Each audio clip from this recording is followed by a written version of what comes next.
உக்ரைனோட அதிபரான Zelensky அவர்கள் பல விஷயங்கள் பேசுறார். மைக் கிடைச்சிருக்கு. அதனால பல விஷயங்கள் பேசிக்கிறாரு.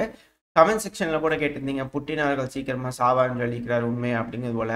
அவரு சொல்லியிருக்கிறாருங்க. ஆனா அது உண்மை அப்படிங்கிறது போல இல்ல. அவர் சொன்னது உண்மைதான். ஆனா அது நடக்குமா அப்படிங்கிறது தான் இங்க இருக்கக்கூடிய கேள்வி.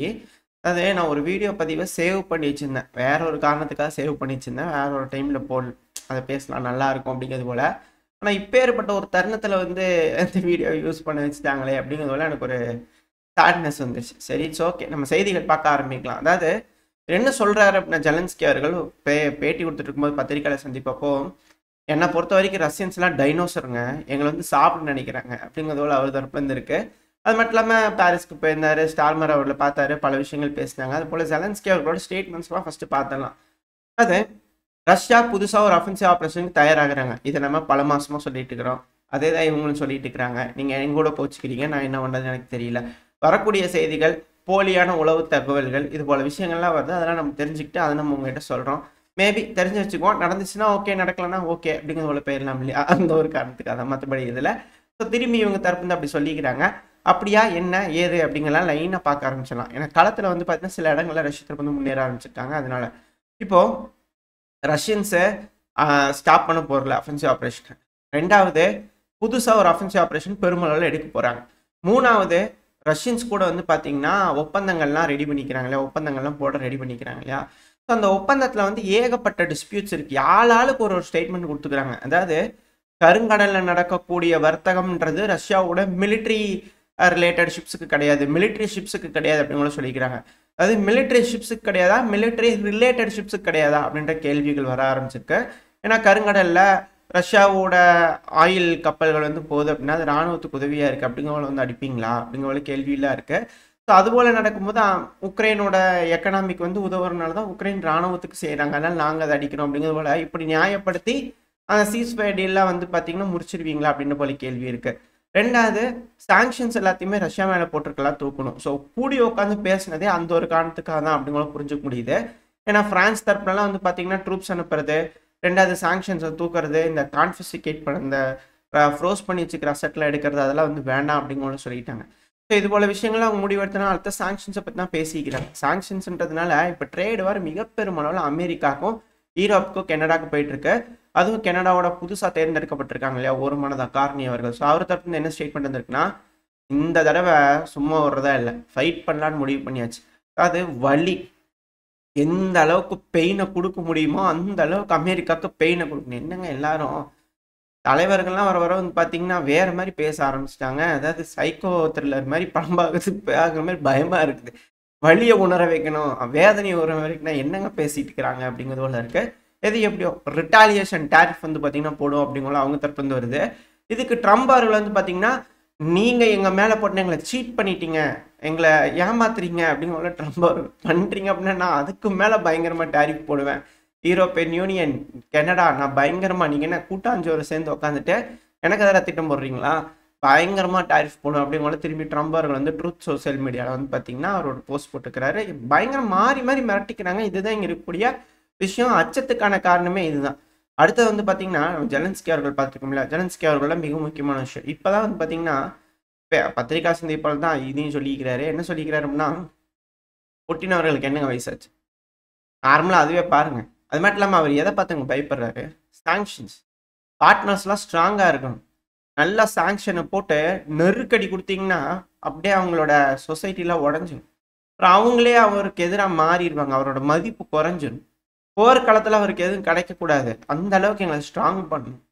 அப்போதான் அவங்க நாட்டுக்குள்ள போர் நடக்கும்போது போரில் பகுதிகளை இழக்க அவர் மேலே இருக்கக்கூடிய நம்பிக்கை போகும் பாருங்க, அப்பா அவருக்கு இருக்குங்க அப்படிங்கல.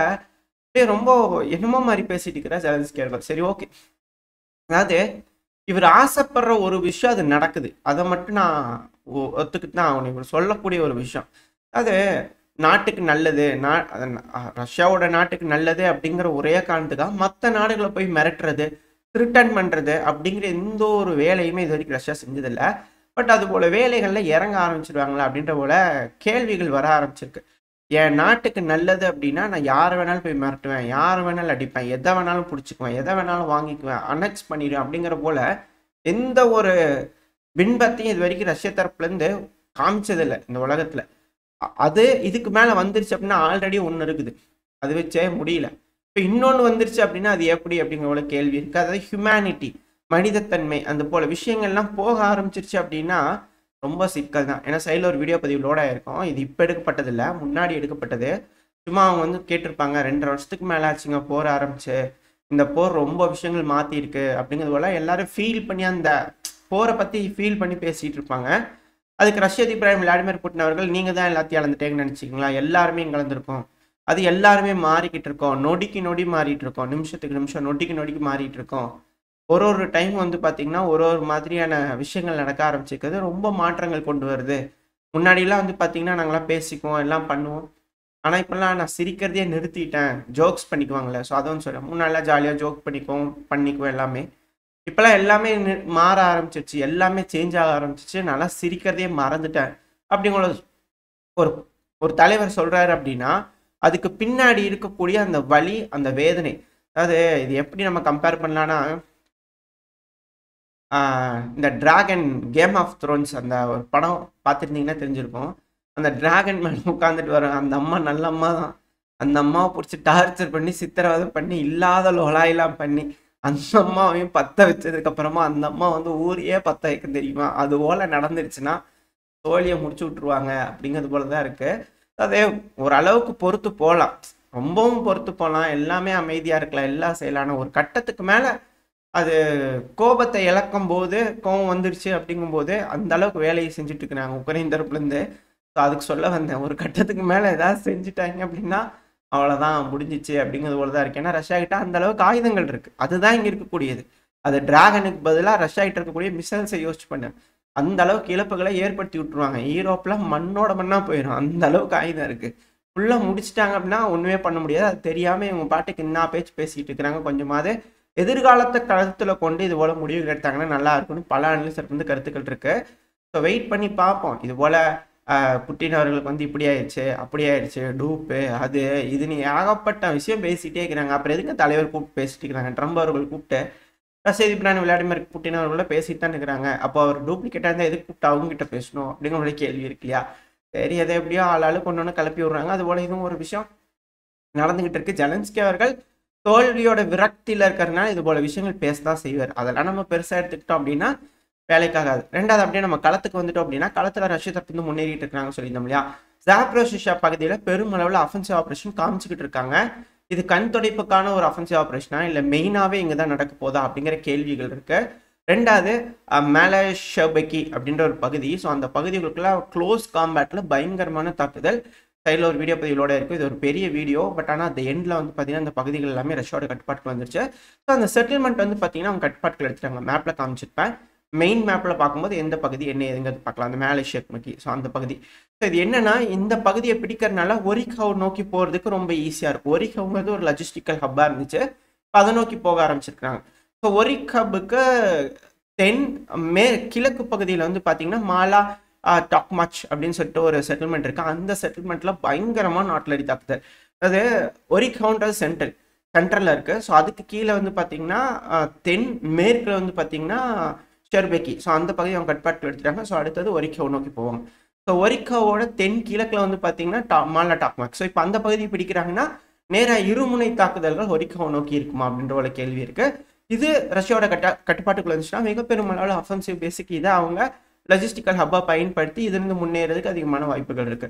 ஸோ இது போல பல இடங்களில் சுற்றி வளைச்சு வந்து பார்த்தீங்கன்னா பிடிக்கிறதுல ரஷ்யா தரப்பு முன்னேறிட்டு இருக்காங்க. ஸோ இந்த பகுதிகள் ரஷ்யா பெருமளவு அவங்க கட்பாட்டுகள் எடுத்துக்கிட்டு இருக்காங்க. அடுத்தது தாக்குதல் அப்படின்னு பார்த்துட்டோம்னா, அதாவது போன பதிவிலே வந்து பார்த்தீங்கன்னா இந்த பால்டோவா இந்த பகுதியில நல்லா போட்டு பொழந்தெடுக்கிறாங்க அப்படின்னு பார்த்தோம் இல்லையா? அதே போல ஜாப்ரோசியா பகுதியிலையும் பயங்கரமான தாக்குதல் நடந்திருக்கு. ஹெவியான வெடி விபத்துகள் நடந்திருக்கு, மல்டிபிள் வெடி விபத்துகள் நடந்திருக்கு அப்படிங்கிற லோக்கல் சோர்ஸ் தரப்பு வந்து வீடியோ பதிவுகள் செய்திகள்லாம் வந்துகிட்டு இருக்கு. இதனால என்ன மாதிரியான இழப்புகள் உக்ரைன் சந்திக்கிறாங்க அப்படிங்கலாம் பார்த்தலாம். ஏன்னா இந்த இடத்துல தான் முன்னேறிட்டு இருக்கிறதுனால மேபி அங்கே இருக்கக்கூடிய அம்யூனிஷன் டிப்போலாம் காலி பண்ணுறாங்களா இருக்கலாம்.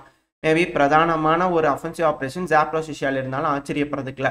ரெண்டாவது அப்படியே நம்ம ரஷ்யா கிட்ட வந்துட்டோம் அப்படின்னா ரஷ்ய அதிபர் விளாடிமிர் புட்டின் அவர்கள் இந்த ஆர்டிக் பகுதிக்கு வந்திருக்கிறாரு. அந்த இடத்துல வந்து பார்த்தீங்கன்னா புதுசாக ஒரு சப்மரைனை வந்து பார்த்தீங்கன்னா லான்ச் பண்ணிக்கிறாரு. இந்த சப்மரைனோட ஸ்பெஷாலிட்டி என்ன அப்படின்னா ஹைப்பர்சோனிக் மிசைல் வந்து லான்ச் பண்ண முடியும். Zircon hypersonic missile. இது அடுத்த கட்ட வளர்ச்சி தொழில்நுட்பத்தில். இதுவும் யாசன் கிளாஸ் வகையை சேர்ந்த சப்மரைன் அப்படின்னு சொல்கிறாங்க. இந்த சப்மரைனை பற்றின டீட்டெயில்டான இன்ஃபர்மேஷன் நம்ம அடுத்த பையில் பார்க்க ஆரம்பிக்கலாம். பட் அந்த இடத்துல லான்ச் பண்ணியிருக்கிறார் ஒரு புது சப்மரைனை. ரெண்டாவது வந்து பார்த்தீங்கன்னா அந்த இடத்துல பல விஷயங்கள் சொல்லியிருக்காரு. அதாவது இந்த சீஸ்ஃபயரை பற்றியும் பேசியிருக்காரு. அதாவது கருங்கடலில் வந்து பார்த்தீங்கன்னா எல்லா சாங்ஷன்ஸும் அவங்க எடுக்கணும். ரெண்டாவது இந்த ஆர்டிக் பகுதியில் வந்து பார்த்தீங்கன்னா நாங்கள் யாருக்குமே எந்த ஒரு த்ரெட்டையும் பண்ணுறதில்ல. ஆனால் அமெரிக்கா வந்து பார்த்தீங்கன்னா இந்த கிரீன்லாண்டை அவங்க எடுத்துக்கணும், சீஸ் பண்ணணும் அப்படிங்கிறது போல யோசிச்சுட்டு இருக்காங்க. அதெல்லாம் தப்பு.